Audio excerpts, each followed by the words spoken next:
लम्हात की यादें संभाल के रखना। हम याद तो आएंगे मगर लौट के नहीं। 90 की दिहाई में बेहतरीन अदाकाराओं में शुमार होने वाली बॉलीवुड अदाकारा करिश्मा कपूर की खूबसूरती इतनी बेमिसाल है कि जिसकी सिर्फ एक मुस्कुराहट के लाखों लोग दीवाने हैं।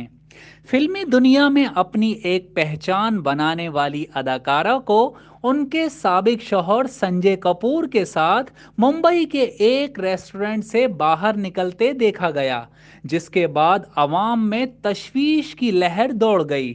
करिश्मा कपूर और उनके साबिक शौहर संजय कपूर को मुंबई के एक रेस्टोरेंट में डिनर करने के बाद एक साथ बाहर निकलते देखा गया। दोनों को एक साथ देखकर उनके मद्दाहों ने उन्हें घेर लिया और सेल्फी की फरमाइशों की बौछार कर दी। बॉलीवुड की ये हसीन शहजादी अक्सर अपनी निजी जिंदगी को लेकर मीडिया की सुर्खी बनी रहती हैं, कभी मंगनी के टूटने पर, तो कभी सैर सपाटे करते, तो कभी डेट करते।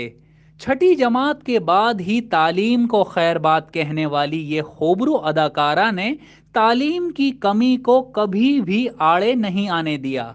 करिश्मा कपूर बचपन से ही मॉडल बनने का शौक रखती थीं। हमेशा स्कूल प्लेज और डिबेट्स और डांसिंग में हिस्सा लेती थी दिल्ली की मशहूर कारोबारी शख्सियत से करिश्मा कपूर ने शादी की और शादी के 2 साल बाद उनकी बेटी पैदा हुई, जिसका नाम स्मेरा है।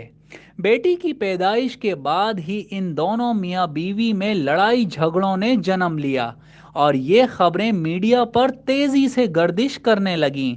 सन 2003 में करिश्मा कपूर ने कोर्ट में तलाक के लिए केस दर्ज करवाया और सन 2016 में संजय और करिश्मा के दरमियान तलाक हो गई। अदाकारा ने तलाक की वजह बताते हुए कहा कि उनके शौहर और ससुराल वाले उन पर शदीद तशद्दुद करते थे, मगर अब शायद ये सब कुछ भूलकर बॉलीवुड की ये हसीन शहजादी सैर सपाटों में मसरूफ दिखाई देती हैं। जाहिद मिर्जा, फैज टीवी, कराची। फैज नेटवर्क, फैज सबके लिए।